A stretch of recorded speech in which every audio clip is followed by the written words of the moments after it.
Судиите поротници во Основниот кривичен суд Скопје денеска започна мирен протест поради стагнација на нивните дневни надоместоци, кои со години изнесуваат меѓу 570 и 670 денари. Оваа блокада е резултат на долгогодишниот проблем со висината на дневниците и нерешавањето на нивните барања од страна на Министерството за правда и Судскиот совет, што предизвикува одложување на судските рочишта и создава дополнителен притисок врз правосудниот систем во земја.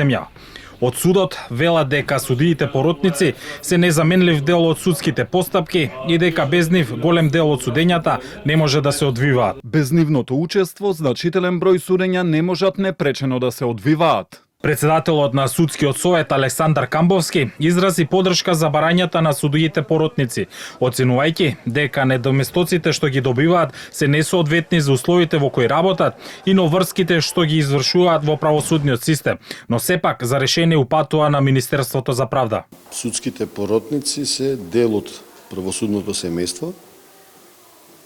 Јас остварив повеќе средби со нивните представници, на кои што им дадав максимална поддршка, бидејќи во условите во кои што тие работаат, надоместоците кои што ги примаат, се навистина испод секое ниво на професионалност, што се однесува до останатиот дел за надоместоците.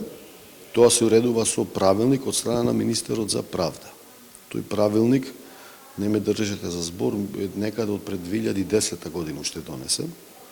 Од 2008 или 2009, сега сметете од тогаш до денес, колку се променили условите, колку се промениле цените на секојдневните трошоци кои што ги имам, а тој надоместо ќе останат ист. Сите се согласуваме дека е навистина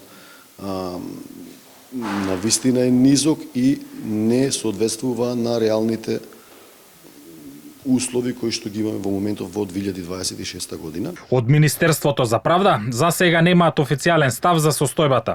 Оттаму КУСО не информира дека Министерството се воздржува од каков било коментар за судиите поротници во Основниот кривичен суд во Скопје. Неофицијално, како што дознава Канал 5, во моментов дополнителна потешкотија во функционирањето на Министерството представува и смената на министерската функција.